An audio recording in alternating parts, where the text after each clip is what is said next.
मैं आत्महत्या करता हूँ। यदि मेरी आत्महत्या होती है, उसके ज़िम्मेदार मेरे सास-ससुर, सास ममता देवी, ससुर सत्यराम यादव, पत्नी करिश्मा यादव, उसका प्रेमी शिवा पांडे, पुत्र शैलेंद्र पांडे,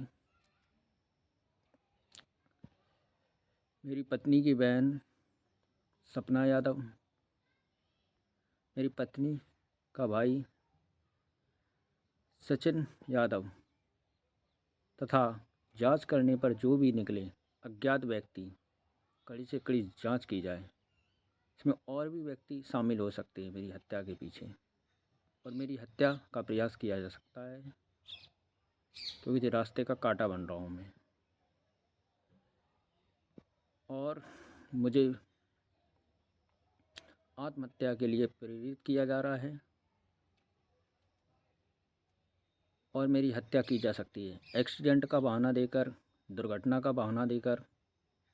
जैसे कि मान लो मैं बाइक से जा रहा हूँ, मुझे पीछे से कोई ठोक के चला गया तो एक दुर्घटना हो गई, या मुझे किसी भी तरीके से मार दिया गया और दुर्घटना की दशा दी गई। जैसे कि मेरी पत्नी को किडनैप कर रखा था और फिरौती ली गई, और तमाम उसके वीडियो भी बताए गए हैं। ससुर द्वारा वीडियो लिए गए हैं शौचालय जाते वक्त, अश्लील वीडियो, जिससे ब्लैकमेल करके उसे बंदी बनाया गया है। लेकिन ऐसा कुछ नहीं है, क्योंकि तो उसका नोटिस आ रहा है। और यदि अगर मेरी पत्नी ये बोलती है कि मैं अपनी स्वेच्छा से रह रही हूँ, नोटिस भेज रही हूँ, तो इस समय सब लोगों का षड्यंत्र है, कूट रचना है। 1 साल से मुझसे करीब 22 लाख रुपए लिए हैं। मल्होत्रा हॉस्पिटल, जो कि आगरा खंडारी में है, उसमें मैंने इलाज कराया था। मेरे मोबाइल से खुद बैंक से मैंने पैसे दिए थे। उसके बाद 5 लाख का जो गहना है वो मेरे घर से गायब। 5 लाख का जो गहना प्लस 5,000 रुपये, जिसमें मेरे सास ससुर का पूर्ण रूप से सहयोग है। सचिन यादव, उसका भाई, मेरी पत्नी का सपना, सभी को कठोर दंड दिया जाए यदि अगर मेरी हत्या कर दी जाती है, एक एक्सीडेंट का बहाना देकर, दुर्घटना का बहाना देकर। इसलिए इन सभी को कड़ी से कड़ी सज़ा दी जाए। यदि मेरी आत्महत्या हो गई, इसमें और भी लोगों की जांच की जाए पूछताछ के दौरान कि कौन कौन मेरी हत्या कराने में शामिल है। यदि मुझे न्याय ना मिले तो अब मैं क्या बोलूं, क्योंकि तो एक मासूम पहले भी आत्महत्या कर चुका है, या उसे मारा गया है प्रताड़ित करके, जो कि अतुल सुभाष था। मेरे वीडियो को ज़्यादा से ज़्यादा वायरल करें और पुरुषों के लिए न्याय मिले।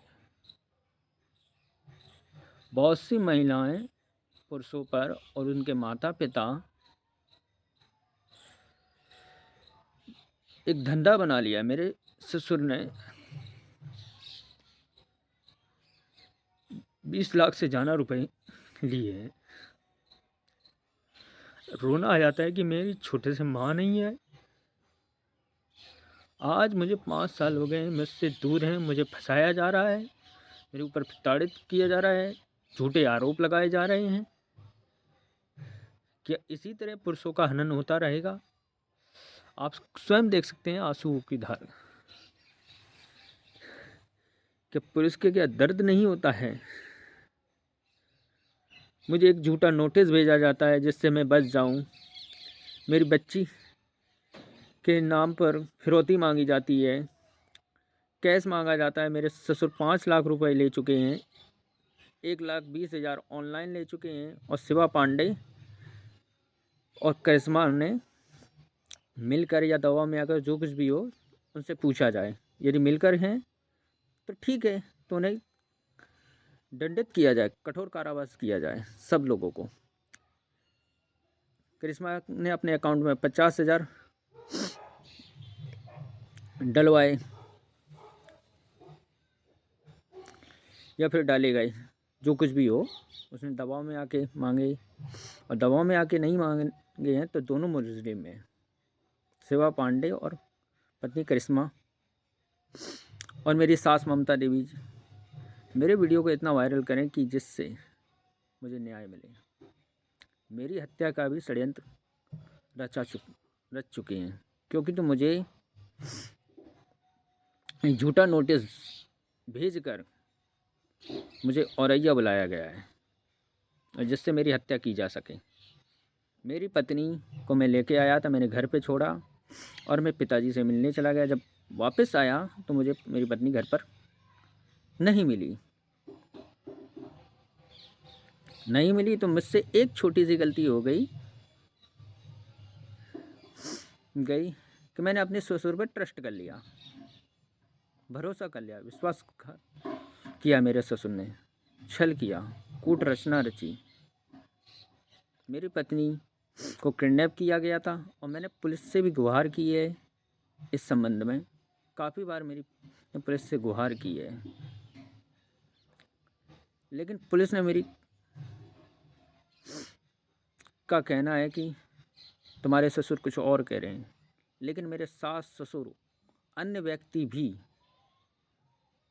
इसमें शामिल हैं, जो कि जांच करने पर पता चले। मुझे न्याय चाहिए। यदि अगर मेरी हत्या हो गई तो, मेरी हत्या की गई तो कठोर दंड दिया जाए, और मेरी प्रॉपर्टी का वही मालिक होगा जो मुझे न्याय दिला चुके। वही वकील मेरी प्रॉपर्टी का मालिक होगा, एडवोकेट। और यदि मेरे न्याय नहीं दिला सकता तो मेरी प्रॉपर्टी का 1 रुपये भी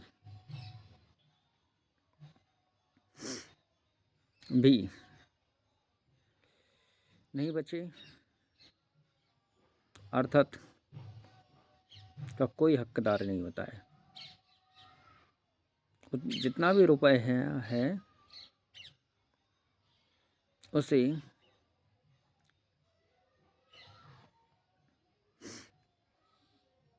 गरीब लड़कियों की शादी कराई जाए जिसे ज़रूरत है, या फिर वकील को दिया जाए, जो वकील मेरे हत्यारों को आजीवन कारावास भेज सके। वही उसका हकदार होगा यदि मेरी हत्या हो जाती है। मैं बहुत परेशान हूँ। 4 साल से मेरे सास ससुर मुझे परेशान कर रहे थे। शिवा पांडे ने किडनैपिंग किया, उसके बाद उसने फिरौती मांगी और मैंने पैसे भी दिए। मेरे ससुर के कहने पर मैंने खेत बेचकर पैसा दिया, खाते में डाले, कॉल आया और नगद पैसे भी दिए। लेकिन सास ससुर सभी मिले हुए हैं और भी व्यक्ति मिले हुए हैं। यदि मेरी हत्या हो जाती है, किसी को नहीं छोड़ा जाए। दिल्ली सर्वोच्चतम न्यायालय से मेरे हाथ जोड़कर निवेदन है, मैं पहले भी निवेदन कर चुका हूँ कि अपराध को रोका जाए और पुरुषों की जो आत्महत्या हो रही है उस पर रोक लगे। और 4 साल से जाना हो गए हैं, और जब मैं लेने गया था तो मेरी सास जी बोली थी कि मैं नहीं भेजूंगी। मेरे साथ अभद्रता का व्यवहार किया, मेरे काफ़ी प्रयास पर नहीं भेजा। तो मैंने ये कहा कि जब तक आप नहीं भेजेंगे तब तक मैं भी यहीं पर रहूँगा। मेरी सास ने बढ़ावा दिया कि मैं अपनी बेटी को नहीं भेजूंगी, मैं अपनी बेटी को नहीं भेजूंगी, चाहे कुछ भी कर ले, तेरे साथ नहीं भेजूंगी। मैंने कहा अगर आप अपनी बेटी को नहीं भेजोगी तो शादी क्यों की है? कि नहीं भेजना, तुझे जो करना वो कर ले, मैं कभी नहीं भेजूंगी। बैठा कर ज़िंदगी भर यहीं खिलाएंगे अपनी बेटी को। मेरा पत्नी का भाई सचिन, पत्नी की बहन सपना यादव, ससुर सतराम यादव, सास ममता देवी जी, सब ने मुझे प्रताड़ित किया और मुझे धमकी दी, यदि किसी को बताया तो तेरे ऊपर दहेज प्रथा झूठा मुकदमा कर देंगे। जिससे मैं चुप रहा, मुझे रहना पड़ा। लेकिन मैं थोड़ा हट कर गया उस दिन कि अगर आपको अपनी बेटी नहीं भेजोगे और खिलाना है तो मुझे भी खिलाओ, क्योंकि तो मैं करीब 4 साल से शादीशुदा होते हुए भी स्वयं भोजन खाना बना के खा रहा हूँ। मैंने शादी इसलिए नहीं की थी कि मैं अपनी पत्नी और बच्चे से दूर रहूं और मायके में रहे मेरी पत्नी। मैंने शादी इसलिए की थी कि मैं अपना ग्रस्त जीवन बसा सकूं। यदि आप नहीं भेजेंगे तो मैं भी यहीं गांव में रहूँगा, चाहे मांग के खा लूँगा। जब उन्होंने समझ लिया कि ये नहीं जाएगा तो उन्होंने षड्यंत्र रचा, या जो कुछ भी हो, षड्यंत्र रचा कि भेजो उसके साथ, और बेटी ऐसे ऐसे तुम किडनैप चली जाना या किडनैप हो जाओ, कुछ भी मान लो, लेकिन किडनैप था वो। मेरे साथ भेज दिया। मैं घर लेके आया और मेरी पत्नी, मैंने घर छोड़ा और खेत पर पिताजी से मिलने गया। वापस आया तो मुझे पत्नी नहीं मिली, ना ही मुझे जेवरात मिले और रुपए नहीं मिले। मैंने बाइक अपनी उठाई, मोबाइल चार्ज नहीं था। मैं उमरी और उसी दबे पाए यू टर्न लिया मैंने, जैसे आए, जाना वेट नहीं किया। उमरी और कनावर होते, सॉरी,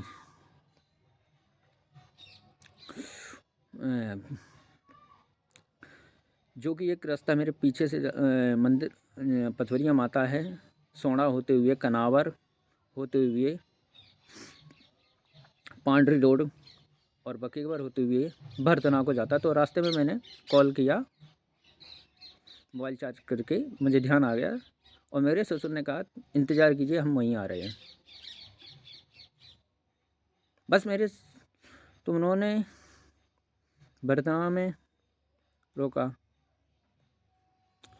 और शिवा पांडे ने 3-4 गाड़ियाँ चेंज की जिससे पकड़ न सके कोई, और उसके वीडियो बनाए, अश्लील वीडियो बनाए, जिससे ब्लैकमेल करें और मेरी पत्नी को दोबारा बुला सके, उसका यौन शोषण कर सके, उसके द्वारा अन्य लोगों को भी ब्लैकमेल कर सके। मेरी पत्नी ने डर से, बदनामी के डर से, कहीं पति न छोड़ दे, किसी को बताया नहीं, यौन शोषण होता रहा। ऐसा मेरे ससुराल वालों ने बताया, मैंने ट्रस्ट कर लिया। ये ट्रस्ट तो करना ही पड़ेगा, क्योंकि अगर पत्नी नहीं मिलती है, मेरे ऊपर आरोप आता है कि भाई हमने तुम्हारे साथ पत्नी भेजी थी, कहाँ पर गई, तूने मार डाली, कुछ भी कर दी। क्योंकि तो 4 साल से भेज नहीं रहे थे और रास्ते में कुछ भी हो जाता है तो मेरे ऊपर आता है। लेकिन कुछ दिन बाद शिवा पांडे का कॉल आता है और मेरे ससुर जी कहते हैं कि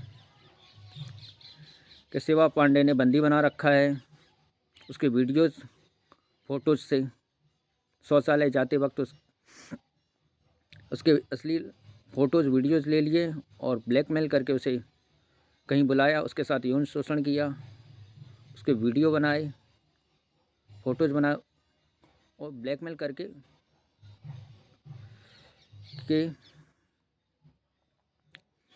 उसे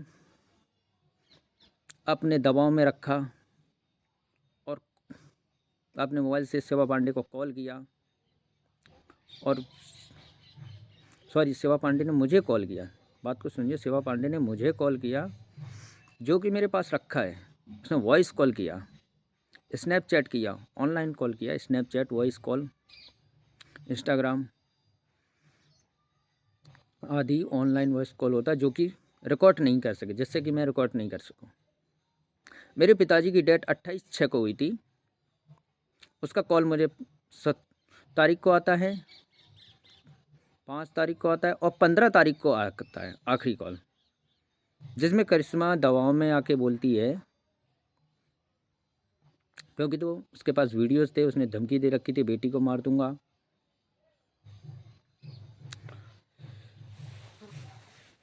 लेकिन इस मुझे ये समझ में नहीं आ रहा है कि मेरे ससुर जी खुल के मेरी सहायता क्यों नहीं कर रहे हैं। इसका मतलब दाल में कुछ काला है, क्योंकि तो मिले हुए हैं। मुझे नोटिस भेजा जा रहा है और मेरे ससुर जी कह रहे हैं कि उसे बंदी बना रखा है। आज मुझे सच समझ में आया है और मेरी हत्या का प्रयास का षड्यंत्र रचा गया है। मैं मीडिया से अपनी बात कहना चाहता हूँ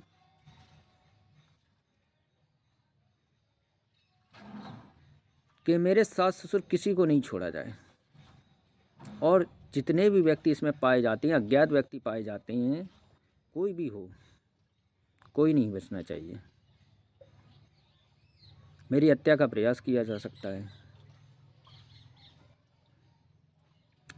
यदि किसी की बच्ची और पत्नी चली जाए तो उसका मानसिक संतुलन बिगड़ जाता। उसके उपरांत उसके पिताजी की डेथ हो जाए, जो कि बाप का साया होता है, उसकी भी डेथ हो जाए। 28 को मेरे पिताजी की डेथ हो गई, तो अच्छा भला आदमी मानसिक संतुलन खो बैठता है। मेरा खोना कोई बड़ी बात नहीं है। आज भी मैं जिंदा हूँ, आंखों में आंसू आ जाते हैं और मैं लड़ रहा हूँ। यदि मेरी हत्या होती है या मैं आत्महत्या करता हूँ तो उस सब के जिम्मेदार मेरे ससुराल वाले हों। कम से कम उन्हें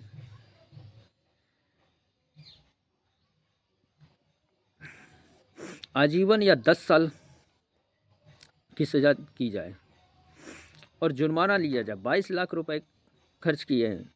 मैंने नगद दिया था एकांत में बुलाकर। शायद किसी ने देख लिया हो तो मैं जानता नहीं हूँ। मैंने नगद दिए हैं रुपए उन्हें, उसके गवाह भी हैं, लेकिन कोई बोलना नहीं चाहता, कोई किसी के मैटर में पढ़ना नहीं चाहता है। इसलिए जिसके पास गवाह नहीं है तो क्या उसकी मानी जाएगी? सत्य नहीं माना जाएगा। नगद रुपए लिए 8,70,000 शिवा पांडे और 5 लाख में 1,20,000 मेरे ससुर जी ने, 3,80,000 नगद मेरे ससुर जी ने लिए। पैसों के लिए अपनी बेटी को किसी और को बेच दिया। दामाद का न होते हुए दूसरे के हो गए। इन्होंने धंधा बना रखा है, इन्हें प्रताड़ित किया जाए। झूठा मुकदमा करते हैं। मैं 1 साल से अपनी पत्नी को ढूंढ रहा हूँ और पुलिस का और अन्य लोगों का कहना है कि वो राजी है।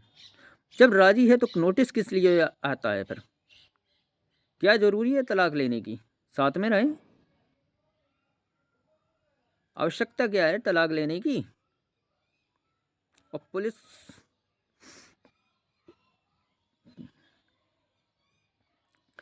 जज है क्या जो बिना ही छानबीन के, बिना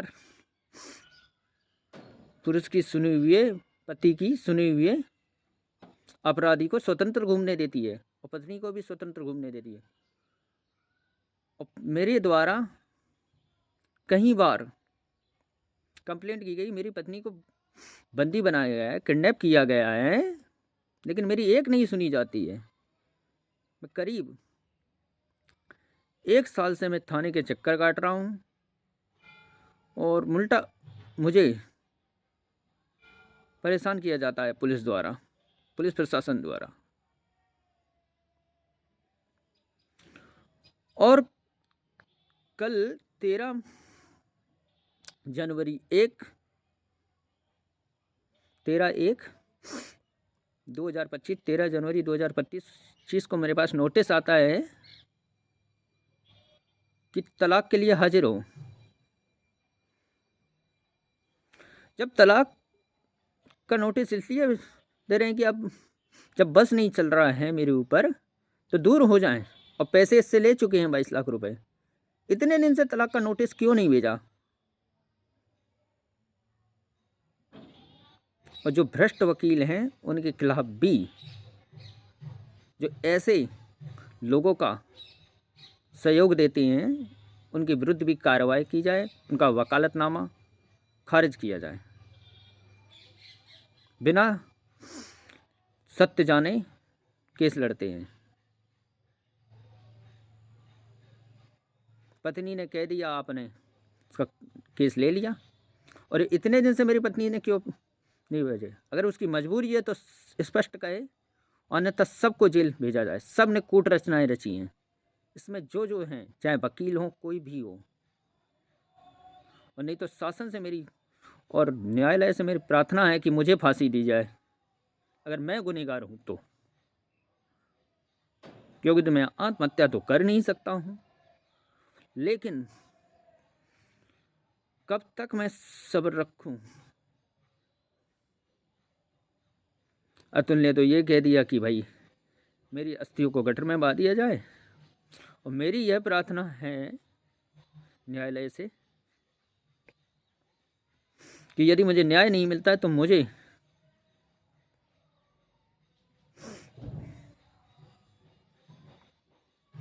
अस्थियां नहीं, गटर में नहीं,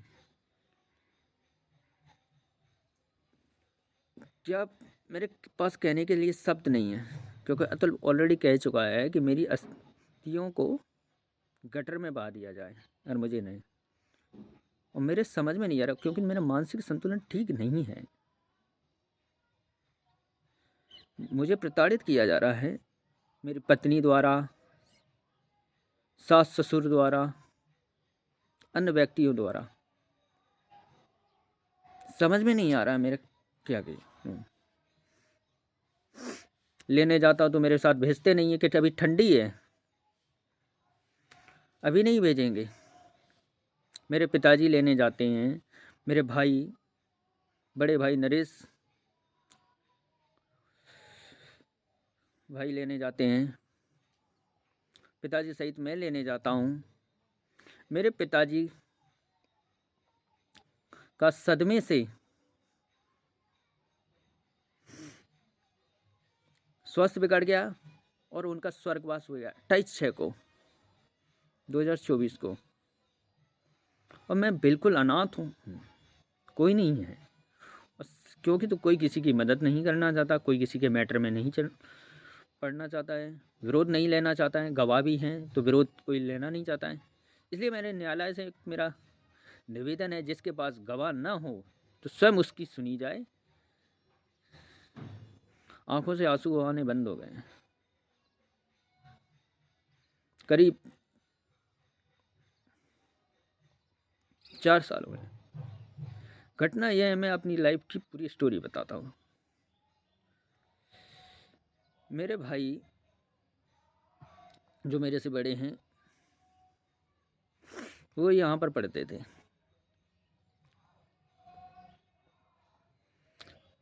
अचानक से पढ़ते वक्त उन मुफलर के माध्यम से आग लग गई और वो जल गए। उनके इलाज के लिए भिंड ले गए। भिंड मना कर दिया डॉक्टर ने, ग्वालियर मना कर दिया डॉक्टर ने, तो नासिक ले गए, क्योंकि नासिक में मेरे भाई नौकरी करते थे और मेरे नाना जी का कारखाना भी था, जो कि पारस प्रोडक्ट के नाम से फेमस था। वहाँ पर भी डॉक्टर ने मना कर दिया, तो पुणे में कमांड हॉस्पिटल में इलाज चला और मेरे भाई वहीं देखभाल की। उसके उपरांत, इलाज होने के उपरांत कुछ दिन इलाज चला और ठीक हो गए। उस समय मेरे पिताजी ने ज़मीन लेके पूना में डाल दी, वहीं घर बनाया और पढ़ने के लिए डाल दिया। जिम्मेदारी दी मेरे बड़े भाई नरेश को, हम दोनों की, और मेरा छोटा, अर्थात मेरे नरेश भाई का छोटा जो कि जितेंद्र यादव, उन्हें ही यहाँ की जिम्मेदारी दी गई। और माता जी मेरी आँख। आ गई और कुछ कारणवश गलती से मेरे बड़े भाई नरेश ने मेरे भाई को मारा, जिससे वो गुस्से में आकर चले गए। साथ में मैं भी चला गया। करीब 5 साल तक हम गायब रहे। किसी ने कहा मार डाला, किसी ने कहा पकड़ लिया, किसी ने कहा खो गया। वास्तविकता यह थी कि उन्होंने मारा था और शाम का टाइम था, क्योंकि तो वो 5 बजे निकल जाते थे और 11 बजे आते थे और अंधेरे में जंगल एरिया में बना था उस टाइम। सन बहुत 3 की बात हो रही, 3 या 4 की, पुणे में, जो कि हड़पसर मोहम्मद वाड़ी है। तो पढ़ते थे तो भाई ने मारा तो गुस्से में चले गए और उन्होंने बोल दिया कि किसी के पूछने पर कि मेरा कोई नहीं है, अनाथ घोषित कर दिया। और मुझे भी आंखें दिखा दी तो मैंने भी हाँ में हाँ मिला दी, क्योंकि मैं तो छोटा था, शायद 3 साल का था, 3 साल का था, 3 या 3.5 साल का था। मैंने भी हाँ कर दिया डर कर। मैंने कुछ बोला नहीं, मुझे ध्यान नहीं है इतना, लेकिन मैं शायद करीब 3 साल का था। और मेरे भाई होटल पे काम करते रहे और रूम लेके रहे और छोड़ के मुझे भी भाग गए। भागते भागते जौनपुर पहुँचे। उन्होंने सत्य नहीं बताया और पुत्र वियोग में मेरी माताजी ने सुसाइड कर लिया। किसी ने शिवरात्रि पर कहा था कि मैंने सुना है, मैंने मालूम तो नहीं है, सुसाइड कर लिया केरोसिन डाल के। तो घर में कोई नहीं था बचा और इधर सब ढूंढते रहे, नहीं मिले। कुछ 5 साल बाद जब नहीं मिले तो मेरे भाई की शादी की गई। बड़े भाई की शादी नहीं हो पाई क्योंकि तो उनकी ऑलरेडी विकलांग थे, आँख से उन्हें ठीक नहीं थे, इसलिए उनकी शादी नहीं हुई। शादी नहीं हुई तो दूसरे भाई की शादी की गई। खाना बनाने के लिए कोई नहीं था। मेरी दादी ज़रूर थी, मैंने सुना है, मैंने देखा नहीं, सुना है, दादी जी थी मेरी। तो भाई की शादी हो गई, उनकी एक बच्ची हो गई और एक बच्चा भी हो चुका। 5 साल के बाद ये मेरे भाई भटकते रहे, किसी सज्जन व्यक्ति के पास गए, उससे सही एड्रेस बताया। उसने सही एड्रेस पूछा, भाई आप कहाँ के हो, कहाँ से हैं? उन्होंने सही बता दिया। अब हम मामा के गांव में रहते हैं, इसलिए मामा का एड्रेस दिया जाएगा। और गांव में रहते तो चाचा ताऊ का नाम बताया जाता, बाबा का नाम बताया, लेकिन मैं अपनी मम्मी के यहाँ रहता था। क्योंकि घटना ये थी कि पारिवारिक लड़ाई में मेरे पिताजी के से हाथ कट गए थे। उन्होंने अपनी ससुराल में रहे थे और ससुराल छोड़ के मेरी माताजी अपनी मायके में बसी थी अपने भाइयों के पास। इसलिए हम मामा के गांव में रहते हैं। आज भी रहता हूँ मैं, अकोड़ा ग्राम, जिला भिंड, मध्य प्रदेश में रहता हूँ। तो उस सज्जन व्यक्ति ने पूरा एड्रेस पूछा, एड्रेस बताया। एड्रेस में पूरा नाम लिखा कि किसके बच्चे हो। रामशंकर, सत्येंद्र उर्फ रामाशंकर,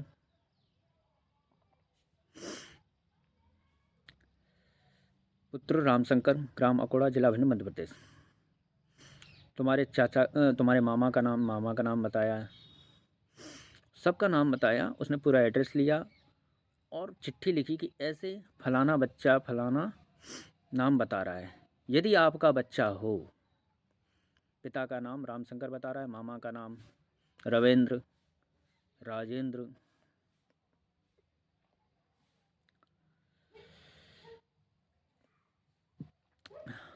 हरकेश, नरेंद्र, नाना का नाम बलदाऊ, नाना 5 भाई हैं, बता रहा है।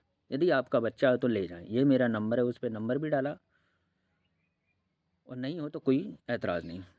उस सज्जन ने एक चिट्ठी भेजी जो कि गांव में आई, उस पर अपना नंबर डाला।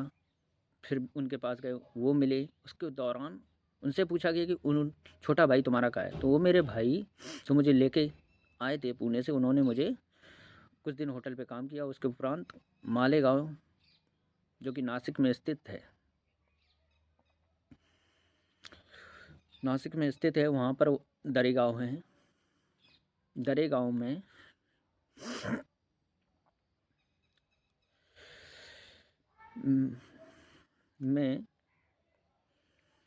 मैं रहे। एक मेरी माँ के समान थी, क्योंकि तो मुझे जन्म किसी ने दिया, किसी ने पाला और किसी ने तीसरे ने भी पाला।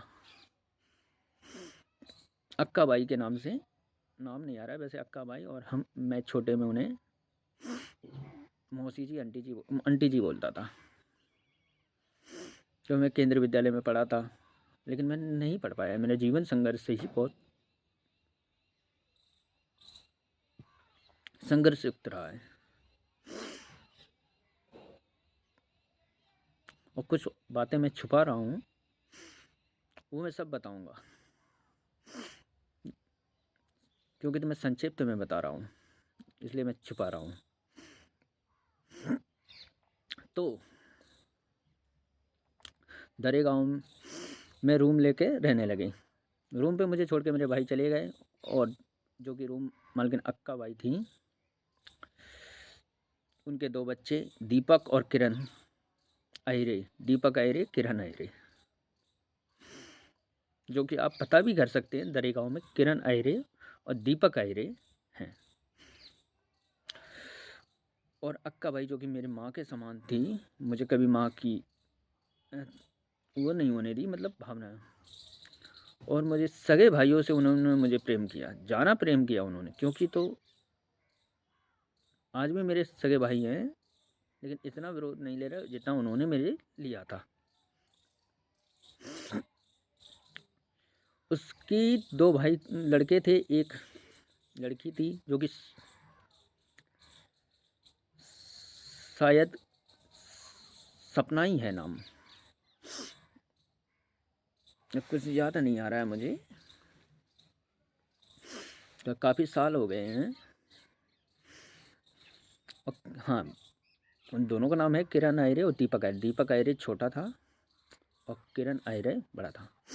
तो 2 लड़के और 1 लड़की के होते हुए तीसरा मुझे पाला उन्होंने, और मुझे बोर्डिंग में डाला। मैं भाग आया कि शाम को मैं रोया। चिकल ओल में राजेंद्र राव संस्था है, आप चेक कर सकते हैं। राजेंद्र राव और नारायण राव इनके पिताजी हैं। उन्होंने मेरी एक पुत्र की तरह मेरी देखभाल की। शाम को मुझे भेजा गया, लेकिन मैंने रो रो के इतना हल किया और मुझे वापस करना पड़ा, क्यों मैं छोटा था, करीब 3 साल से का था, लेकिन मैं थोड़ा समझदार था। रो रो के मेरा बुरा हाल हो गया, मुझे वापस भेजा गया, जो कि दरेगांव फाटे में आज से 2005 या 4 में चौपली पे दरेगांव चिकल होल दरेगांव फाटा है, चिकल होल फाटा है, वहाँ पर लगाती थी, जबकि हाईवे नहीं निकला था उस टाइम पे। अभी तो हाईवे निकल गया है, बम्बई आगरा हाईवे। तो वहाँ पर फल का एक ठेला लगाती थी। तो उस माता तुल्य ने मुझे पाला। उसने मुझे समझाया कि देखो बेटे, जब अभी मैं हूँ तो कोई नहीं बोल रहा, अगर पढ़ लिख लोगे तो तुम्हारी लाइफ सुधर जाएगी। समझा बुझाकर मुझे वापस भेजा, और फिर मुझे धीरे धीरे मैं पढ़ने लगा। राजेंद्र राव देशमुख, उनकी धर्मपत्नी शोभा जी, जो कि एक माता तुल्य था, वो भी, उन्होंने भी मेरा पालन पोषण किया। आप इसके लिए देख सकते हैं, पूछताछ भी कर सकते हैं कि ऐसा कोई व्यक्ति है। अभी तो मुझे पता नहीं है जिंदा है या नहीं है, क्योंकि मैं उनका ऋणी हूँ। मैं मिलने इसलिए नहीं गया कि मुझे घर वालों ने जाने नहीं दिया, और कोशिश भी की तो मुझे टाइम नहीं मिला।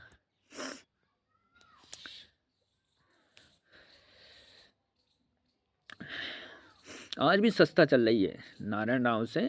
आप सर्च कर सकते हैं चिकलओल में, चिकलओल तालुका मालेगांव जिला नासिक। अब और फुल मुझे मराठी भी आती है क्योंकि मेरा बचपन ही बाहर गया है। तो वहाँ पर मुझे बोर्डिंग में डाला गया और राजेंद्र के कोई औलाद नहीं थी, संतान नहीं थी, तो उन्होंने मुझे गोद लेना चाहा पुत्र के रूप में। बोर्डिंग में मेरे मित्र थे गणेश, मुरली, मेरे और भी हैं, मुझे याद नहीं आ रहा, उनका सरनेम नहीं आ रहा है। एक गणेश था, एक मुरली और राजेंद्र की कोई संतान नहीं थी। तो उन्होंने मुझे पुत्रवत पाला, दोनों ने पाला उसके। तो और अक्का बाई के पति के न होते हुए भी मुझे पाला, 2 बच्चों को पाला, एक्स्ट्रा मुझे भी पाला और मुझे पढ़ने के लिए डाला और मैंने पढ़ाई भी की। ईश्वर की इतनी कृपा रही कि मेरे ऊपर कोई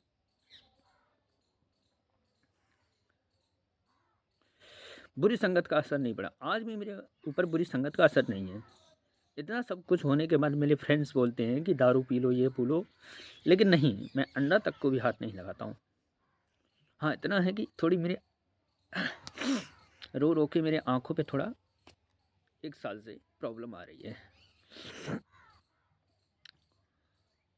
आँखों पर प्रॉब्लम आ रही है। उसका मैंने मेडिकल को भी दिखाया तो उन्होंने बोला ठीक हो जाएगा। लेकिन अचानक से मेरी पत्नी का हादसा होने से मैं उस पर ध्यान नहीं दे पाया। तो मेरे ऊपर आरोप हैं कि मैं दारू पीता हूँ, रंडीबाजी करता हूँ। अगर मुझे रंडीबाजी ही करनी होती तो खेत बेच के मैं 15-22 लाख जो रुपए खर्च हुए उससे मैं 15 लड़कियां खरीद लेता और खुशी से मैं रहता। लेकिन इन्होंने मुझे बर्बाद किया है।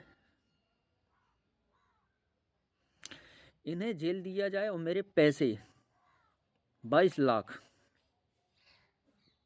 ब्याज सहित और मेरा जो खर्चा हुआ है वकीलों से, उस पर कार्रवाई की जाए, ब्याज सहित दिया जाए। तो मेरे ऊपर आरोप लगे हैं कि दारू पीता हूँ मैं। लेकिन मेरे दोस्तों से पूछा जाए, फ्रेंडों से पूछा जाए जो कि ग्राम में रहते हैं, कल भी मैं शाम को आ रहा था तो कुछ लड़कों ने, मैं नाम नहीं लेना चाहूँगा, तो स्कूल पर बैठे थे तो उन्होंने बोला था कि तुम दारू पीते हो क्या। अब एक मजाक में कहा था उन्होंने कि 2 घूंट लगा लिया करो। मैंने बोला इससे क्या होगा। तो भगवान की, ईश्वर की इतनी कृपा रही कि मेरे ऊपर कोई बुरा संगत का प्रभाव नहीं पड़ा। वहाँ से बोर्डिंग में डाल दिया गया। बोर्डिंग में जो अध्यक्ष थे बोर्डिंग के, नारायण राव देशमुख, जो कि राजेंद्र राव के पिताजी थे, स्वर्गीय। और शोभा जो कि माँ का समान थी, शोभा जी, वो उप सरपंच थी उस कार्यकाल में और अध्यक्ष थे वो राजेंद्र राव। राणा जी बोलते थे। और आप सर्च कर सकते हैं, बोर्डिंग के पीछे एक श्री राम मंदिर बना था। मैं छोटा था तो आज भी बना होगा और टंकी भी है, पोस्ट ऑफिस भी था, विट्ठल रुक्मणी जी का मंदिर है प्रांगण में। चिकलओल में आप सर्च कर सकते हैं, संस्था है। अभी तो मैं गया नहीं क्योंकि मैं जा नहीं पाया, क्योंकि तो उस दिन मैंने एक झूठ बोल दिया था, मैं बच्चा था, कि मेरे कोई नहीं है। तो इस डर से मैं डर गया था। फिर मुझे एक बच्चा समझ के मुझे भेज भी दिया था, लेकिन मेरे पिताजी मुझे भगा लाए थे बिना बताए, जबकि वो भेजना चाहते थे पिताजी पुत्र स्नेह से लेके आए थे और मैं भी जा नहीं पाया। आज भी मैं नहीं मिल पाया। मैं ये सोचता किस मुंह से जाऊं। मैंने सोचा था मैं कुछ बन जाऊंगा, लेकिन बन तो नहीं पाया। तब मिलने जाऊंगा और फिर मेरी इच्छा भी हुई कि मैं मिलने जाऊं, तो क्या सोचेंगे, शायद मैं प्रॉपर्टी लेने आया हूँ, ये सोचेंगे, इसलिए मैं आज तक नहीं गया हूँ। तो अक्का भाई ने मुझे समझा बुझाकर बोर्डिंग में भेजा। बोर्डिंग में जो कि शोभा जी थी, जिनके यहाँ नौकर आते थे खाना बनाने के लिए, बर्तन धोने के लिए, और उस टाइम उनके पास गाड़ी थी। पूछ लीजिए आप थी या नहीं थी। तो उस टाइम मुझे 4 व्हीलर में वो अपने मायके लेके गई थी, पुत्र के समान। बहुत पुरानी बात हो रही है। मेरा जीवन ही बहुत रईसी में गुजरा था, लेकिन मेरे बिल्कुल भी अभिमान नहीं था कि मेरे पास पैसा था। 10-10 हज़ार रुपये उनके पास पड़ा रहता था, पूरा कैश रहता था। लेकिन मेरे पिताजी लेके आए। उन्होंने एक ही बात की थी, मेरे संतान नहीं है तो मेरे नसीब में माझ्या आयुष्यात मध्ये कोणी पुत्र, मराठी में बोला है उन्होंने, बोला था मतलब कि माझ्या आयुष्यात, माझ्या नशिबात पुत्र नाही आहे, मग दुसऱ्याचा मुलगा घेऊन मला काय भेटणार, तुमचा मुलगा घेऊन जा, मला काय प्रॉब्लेम नाही आहे। जर तुमची इच्छा असेल तर मी याला पाळणार आणि याचं खर्च घेणार। मराठी में उन्होंने शब्द कहा था। तो उन्होंने कहा था कि जब मेरे भाग्य में बच्चा नहीं है तो मैं दूसरे का बच्चा लेकर क्या करूं, आपका बच्चा आप ले जा सकते हैं, बस इतना कंफर्म करिए ये तुम्हारा बच्चा है किसी और का बच्चा है, क्योंकि तो बच्चों का धंधा चल रहा है। तो कंफर्म किया। पिताजी ने आर्मी सर्टिफिकेट दिखाया और उन्होंने बताया कि मैं नासिक में मेरे साले रहते हैं। उस टाइम होटल भी था मेरे नाना जी के भाई का, जो कि चांद रोड राहू घाट के नीचे था, होटल था। और उन्होंने कहा कि मेरे साले रहते हैं। उन्हें ट्रस्ट नहीं हुआ तो उन्होंने एक मास्टर भेजा, टीचर भेजा। जब देखा तो कि हाँ रियल सच्ची घटना है कि इनके वास्तव में साले और ससुर रहते हैं, तो उन्होंने कहा बिल्कुल ले जा सकते हैं, कोई एतराज़ नहीं। अगर आप चाहें तो मैं इसका गोद लेना चाहता हूँ, उस नाम भी आपके ही रहेगा, सब कुछ रहेगा, इसे मैं पढ़ाऊँगा लिखाऊँगा। लेकिन मेरे पिताजी उसने लेके आ गए, कन्फर्म भी कर दिया, अक्का भाई ने भी दिया, कोई एतराज़ नहीं। लेकिन वो भगा लाए थे। कल की बात है, शायद 13 तारीख को ही मैं आया था। आज की तरह मैं भूला नहीं हूँ। कल की जो तारीख निकली है 13/1/2025 निकली है, वही 13/1/2007 को मैं आया था। और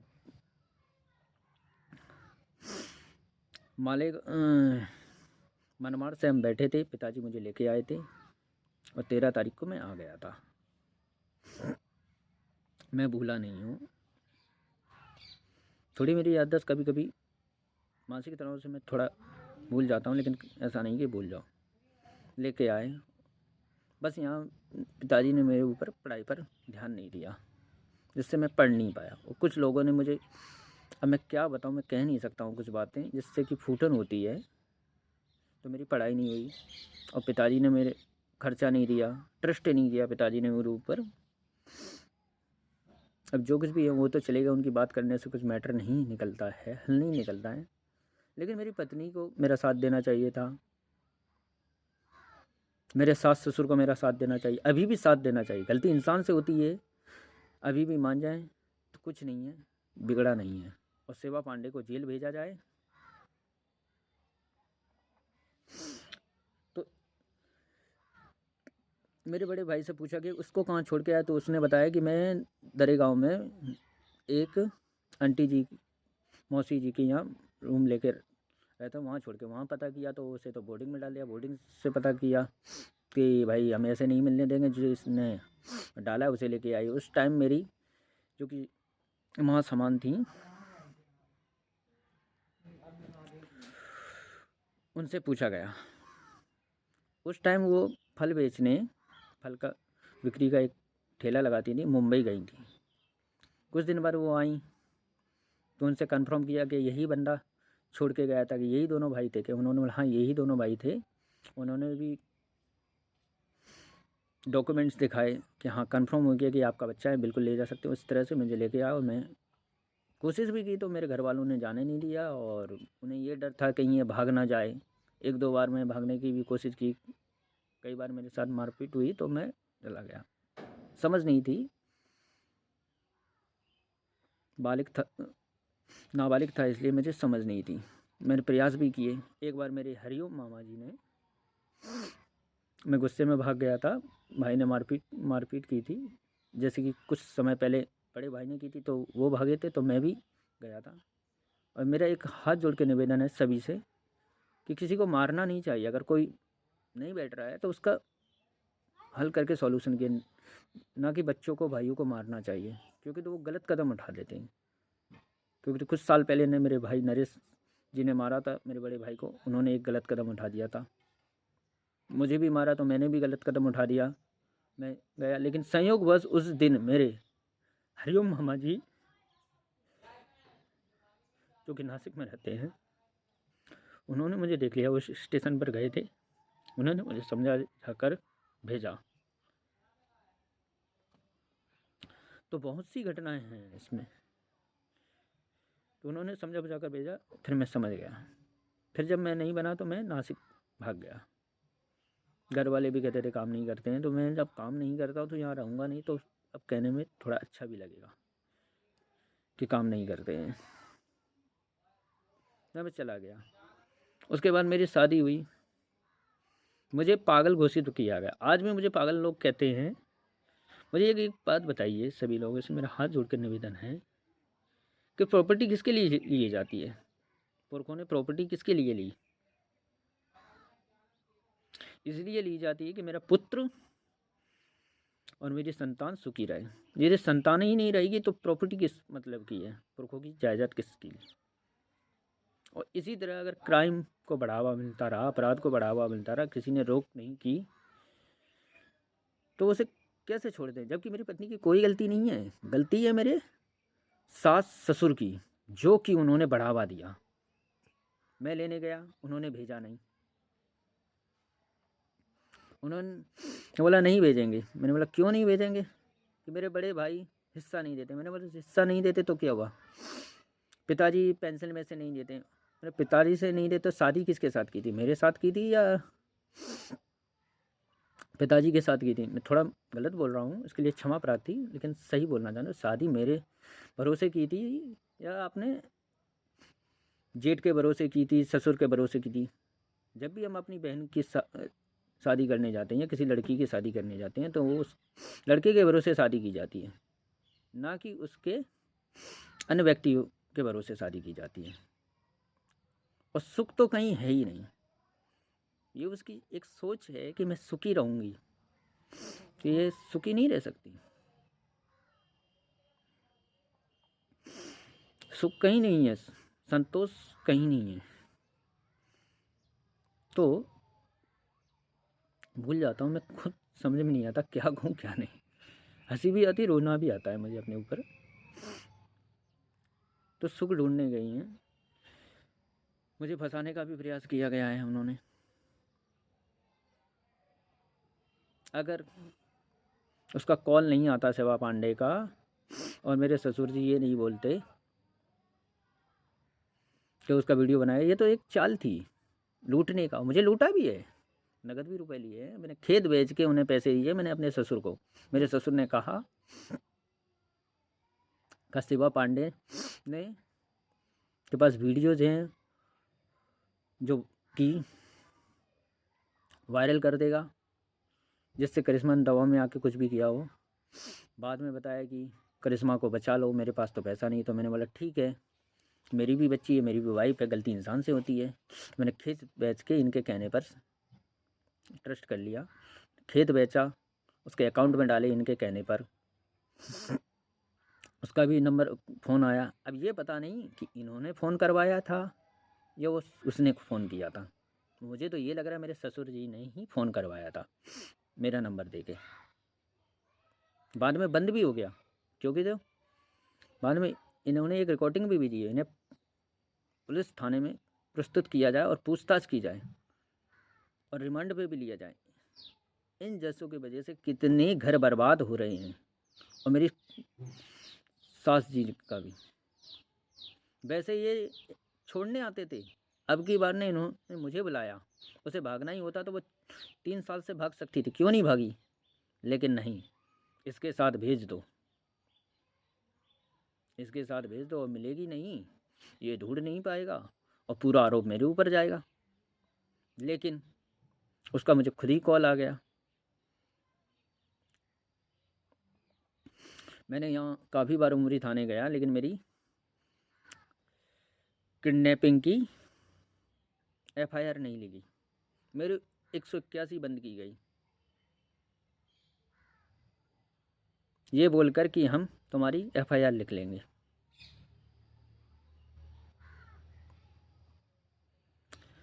इतना भ्रष्टाचार है कि कुछ मैं कह नहीं सकता।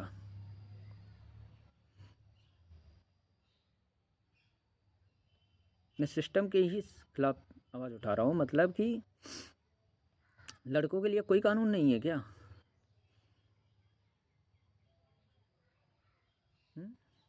जब लड़का बंदा बोल रहा है तो उसकी एफआईआर क्यों नहीं ले रहे हैं? अगर वो झूठा है तो उसे दंडित किया जाए, क्यों नहीं ले रहे हैं? और कल 13 तारीख को मेरे पास नोटिस आता है, और मेरी पत्नी बोलती है कि मुझे बचा लो, फ़ोन करके पैसे मांगती है। अब ये तो पत्नी से पूछा जाए कि दबाव में आके बोल रही है या शिवा पांडे से मिली हुई है। मेरे ससुर जी ने कहा मेरी बेटी को बचा लो, उसके पास वीडियोज हैं, ससुर जी का कहना है, रिकॉर्डिंग भी है ससुर जी की। मेरे ससुर जी की बहन जो कि बिलाऊ में है, बस से ये 2-3 बार आए। अब मेरा नंबर ब्लैक लिस्ट में डाल रखा है। इन्हें समझाएं कि ब्लैक लिस्ट में नंबर डालने से कुछ नहीं होता है। घर का रास्ता पुलिस नहीं बोली है, घर का एड्रेस नहीं बोली है। एड्रेस मैं बता देता हूँ, सत्यराम यादव पुत्र जगन्नाथ यादव, ग्राम पटना खुर्द, थाना एरवकटरा, जिला औरैया। भागने से कुछ नहीं होगा, पुलिस उठा लाएगी, कहीं नहीं भाग सकते। कहाँ तक भागोगे? लेकिन पुरुषों के लिए कोई सिस्टम नहीं है क्या? और मैंने कुछ करप्ट, मैं जब बोल रहा हूँ कि मेरी पत्नी को किडनैप किया गया है, तो उसके संबंध में एफआईआर क्यों नहीं लिखी जा रही? फ़ोन पर मुझे वॉइस कॉल करके धमकी देता। आज भी मेरे पास रिकॉर्डिंग है और सब कुछ है मेरे पास, और मैं सब प्रेस को देना चाहूँगा और न्यायालय में प्रस्तुत करना चाहूँगा। और मुझे पैसे चाहिए और पत्नी दोनों चाहिए। मेरे पूरे रुपए वापस किए जाएं, 5 लाख का जेवरात वापस किया जाए, क्योंकि मेरी पत्नी घर से गायब हुई। अब ब्लैकमेल किया गया, ये तो उसी से पूछा जाए।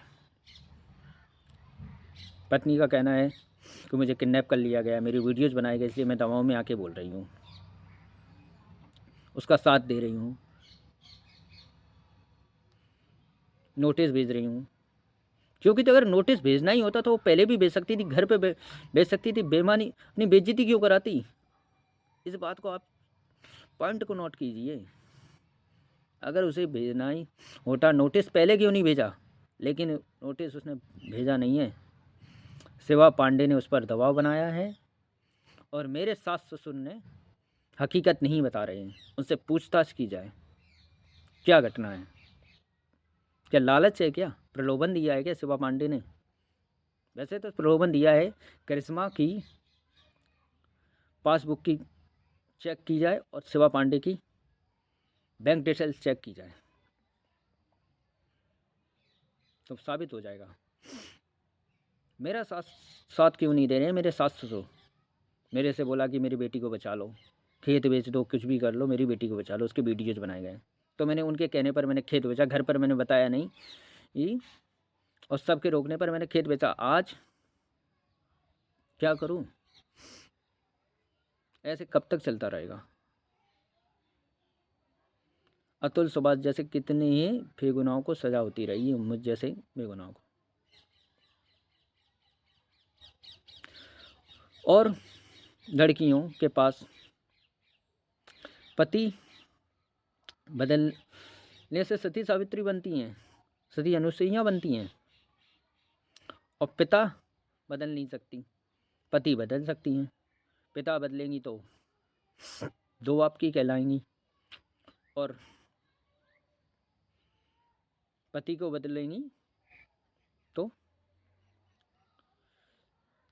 सती सावित्री कहलाएंगी, अनुसुईया कहलाएंगी। जब तुमको लड़का पसंद नहीं है तो शादी क्यों करते हो, और क्यों करती हैं शादी? अब कोई परेशानी है तो उसके संबंध में एफआईआर डालती तुम कि मेरा पति मुझे मारता है, कूटता है। तुमने कोई एफआईआर डाली? कोई एफआईआर डाली हो तो बताइए। तुम्हारे पास मैंने फ़ोन दे रखा था, तुम्हारे और भी रिलेटिव थे, कोई बाहर का नहीं थे। नमक से नमक नहीं खाया जाता है, बुआ भतीजी थी।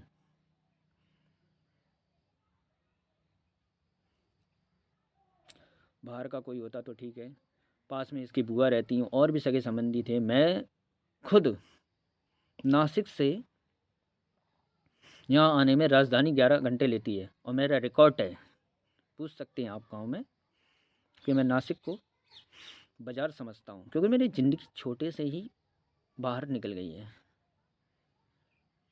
36 घंटे में मैं वापस हो जाता हूँ। आज का इतनी तकनीक है कि बंदा वापस हो जाता है। तो अगर हस्बैंड परेशान करता था तो उसके लिए कानूनी व्यवस्था है कि भाई मेरा पति मुझे मारता है, कूटता है। तुमने ये कोई एफआईआर की? नहीं की। भागने की क्या ज़रूरत थी? और यदि कोई बात है तो उसे बताएं, और अन्यथा छल किया है तो उसके लिए जेल जाए। मेरी पत्नी और मेरे सास सभी जेल जाएं, और मेरा पैसा वापस किया जाए। मैं कुछ नहीं जानता। मैंने खेत बेचा है, इन्होंने मेरा खेत बेचवाया। और कोई ससुर होता तो ये बोलता कि भाई अपने खेत मत बेचो, भाई मेरी लड़की चली गई। और मुझे कॉल भी कर रहे हैं। मेरे पिताजी की 28/6 को डेथ हो जाती है, ये कॉल कर रहे हैं मुझे 7 तारीख 8वां महीना 2024, और फिर कॉल आता है इनका एक और 14 तारीख 10/2024 को कॉल आता है। यदि मेरी हत्या होती है उसमें किसी को बख्शा नहीं जाए, जांच की जाए, और मेरी प्रॉपर्टी उसी वकील को मिलेगी जो इन सबको जेल भेजे। और आत्महत्या की जो धारा है, प्रेरित करना, उसमें तो इन्हें जेल होनी ही चाहिए। पहली बात तो मैं आत्महत्या नहीं करूँगा। यदि मैं कर लेता हूँ और यदि मेरी हत्या की जाती है दुर्घटना का नाम देकर, वो भी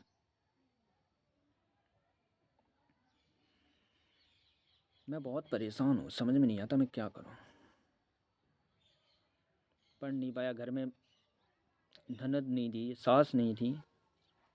पहले अच्छे घर में रहती थी, फिर अलग होने के बाद मैंने इस साइड का ले लिया, क्योंकि तो बनती नहीं है। 2 बर्तन रहेंगे तो आवाज़ करेंगे, इसलिए मैंने इस साइड में रहना हूँ। सब कुछ था। अगर मेरी बहन को कोई परेशान करेगा, या मेरी भी भांजी, अगर मेरे दामाद मुझे परेशान कर, मेरा फ़र्ज़ बनता है कि मैं समझाऊंगा। नहीं समझते हैं तो उनके संबंध में मैं संबंधित थाने में एफआईआर करूंगा कि ऐसे ऐसे मेरी मेरी बच्ची को मेरे दामाद जी परेशान करते हैं। पिताजी उसके संबंध में कोई नहीं सुनता है तो स्वयं पत्नी 100 नंबर लगा सकती थी उस दिन, लेकिन उन्होंने ऐसा कुछ नहीं किया कि भाई उन्हें तो पैसा लूटना था सास ससुर को। और पैसा नहीं लूटना है, अगर कोई मजबूरी है तो बता दें, अन्यथा जेल जाने के लिए तैयार हो जाएं। इसे मेरी धमकी नहीं समझना प्लीज़, मैं हाथ जोड़ के निवेदन है। लेकिन मैं तो इसलिए बना रहा हूँ कि ये बचे नहीं। नोटिस भेज रहे हैं बचने के लिए। शिवा पांडे नोटिस भिजवा रहा है कि मैं बच जाऊँ, दबाव बना रहा है मेरी पत्नी पर कि वो तो भूली है, क्योंकि मैं उसके साथ रहा हूँ, मैं उसे समझ सकता हूँ अच्छी तरह से। माता पिता का कोई अधिकार नहीं होता एक बस देखा जाए तो। 18 साल तक हर माता पिता अपनी बेटी को रखता है, उसके बाद कोई हक नहीं होता है। और जब घर पे ही बिठानी है तो शादी क्यों करती हो फिर? बेटी को बढ़ावा देते हो कि हम भेजेंगे नहीं, ज़िंदगी भर खिलाएंगे। फिर खिलाना है तो ज़िंदगी भर खिलाइए ना। और दामाद लेने जाता है तो फिर बोलते हैं कि हम नहीं भेजेंगे, और जब दामाद बोलता है कि जब भेज नहीं रहे तो हम मुझे भी खिलाओ, जब इतने ही आपको खिलाने का शौक़ है ज़िंदगी भर तो खिलाओ मुझे भी। जब जान लेते हैं कि दाल नहीं गल रही है तो एक छल करके कूट रचना रची जाती है।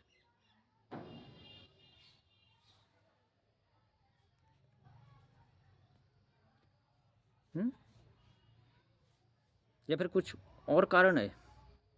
यदि वह कारण है तो बताओ। यदि उस दिन मुझे कॉल नहीं आता उसका तो आप लोग तो मेरे ऊपर आरोप लगाते कि भाई हमने तुम्हारे साथ भेजा था,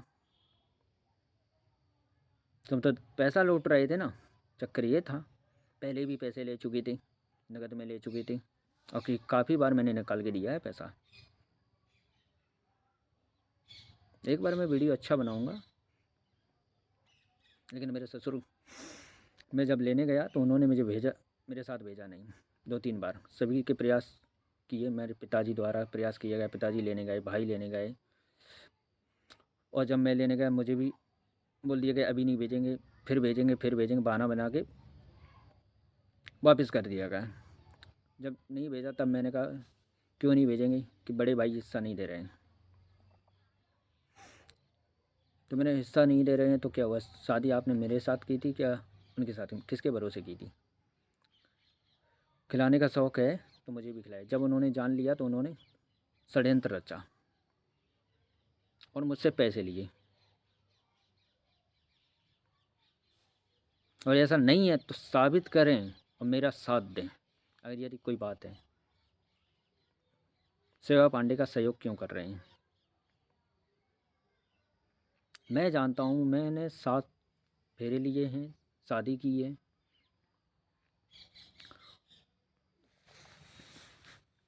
इन्होंने फिरौती ली, मेरे ससुर जी ने भी रुपए लिए हैं, उनके खिलाफ भी एफआईआर होनी चाहिए और मैं करूँगा भी। ससुर सतराम बोल नहीं रहा हूँ, होनी चाहिए, इन्हें दंडित किया जाए। इन्होंने पैसा लिया है, बस देर है अंधेर नहीं है शासन के यहाँ, क्योंकि शासन से कोई नहीं बच चुका है, कानून से कोई नहीं बच सका। इन्होंने कानून को भी अपशब्द कहा है, उसका रिकॉर्डिंग है मेरे पास। कानून कुछ नहीं होता है, कानून ने तो छीछा लेजल की है। पूछा जाए इन्हें, सास जी ने कहा कि हम भेजेंगे नहीं, तेरे साथ नहीं भेजेंगे बेटी, भाग जाना, किसी और के साथ चली जाना। लेकिन मेरी वाइफ ऐसी थी नहीं, लेकिन इन्होंने मुझे जहर भर के, जैसे कि मंथरा जी ने केकई के अंदर रात भर में जहर भर दिया, वैसे ही इन्होंने जहर भरा, बेटी को बढ़ावा दिया, समझाने के बजाय कि बेटी ज़िंदगी भर यहाँ नहीं घटेगी, जाओ, कुछ बात होती तो उसके लिए हम बैठे हैं यहाँ पर, सब कुछ भी बात होती फ़ोन करिए हमें, अगर तुम्हें परेशान करते हैं, कुछ भी करते हैं, तुम्हारे और भी हैं तुम्हें। लेकिन ऐसा कुछ नहीं किया। कुछ लोगों ने तो मेरा घर बिगाड़ा है, मैं नाम नहीं लेना चाहूँगा, ज़रूरत पड़ेगी तो मैंने नाम लूँगा। खुद के घर में खाने के लिए नहीं और मेरा घर बिगाड़ रहे हैं।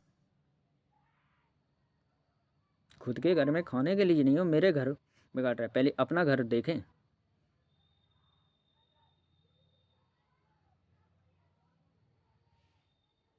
और फिर जब मेरे घर पे कुछ चीज़ भेजनी है तो फिर लाइफ टाइम भेजते हैं।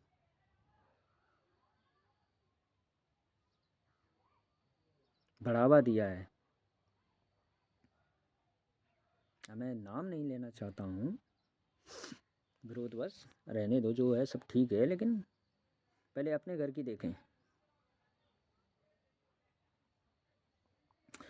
तो उन्होंने यही कहा था कि हम नहीं भेजेंगे, तो मैंने बोला नहीं भेजेंगे तो मुझे भी खिलाइए। जब परेशान हो गए तो उन्होंने पता नहीं क्या उनके अंदर भर दिया। ये तो जाहिर है कि मेरे ससुर जी अगर मेरी मदद नहीं कर रहे हैं तो इससे कन्फर्म हो गया है, डेफिनेटली कन्फर्म हो गया कि उनका सहयोग है। और नोटिस भिजवा रहे हैं, लेकिन कहते हैं कि दूसरे के लिए गड्ढा खोदा जाता है तो पहले खुद गड्ढा खुद जाता है। जाको राखे साइयाँ मार सके ना कोई। जब मैं 3 साल का था मेरा तब कुछ नहीं बिगड़ा, अब तो मैं इतना बड़ा हो गया हूँ कि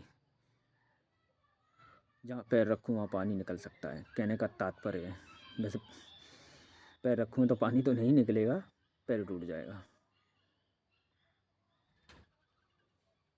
लेकिन मुझे मारना चाहते हैं और मेरी हत्या होती है, हत्या के लिए प्रेरित कर रहे हैं, मुझे प्रताड़ित कर रहे हैं मेरे सास ससुर। इसमें मेरी पत्नी की भी गलती है। भाई तेरे पति का साथ देना चाहिए था, डर क्यों रही है? और यदि नहीं है तो उसे भी कठोर कारावास दिया जाए। मेरे पूरे पैसे वापस किए जाए। मेरी 5 साल की लाइफ जो ख़राब की है मेरे साथ शादी करके, उस संबंध में। शादी तो मेरी दूसरी भी हो जाएगी, नहीं होगी तो कोई बात नहीं। जिन लड़कों की शादियाँ नहीं हुई वो क्या किसी के घर में कूद रहे हैं?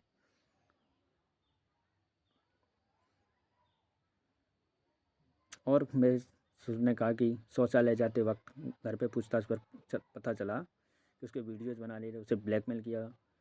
फिर उसके ब्लैकमेल करके उसके वीडियोज़ बनाए, फिर जाके ब्लैकमेल किया और फिर पैसे मांगे तो मैंने पैसे भी दिए और ससुर ने भी पैसे। अरे बदनामी है तो बदनामी तो हो चुकी है, बदनामी छोड़िए। अगर इतने ही बदनाम इज्जत थी तो भेज देते, क्योंकि तो एक कहावत है, ऊँट की चोरी छुपती नहीं है।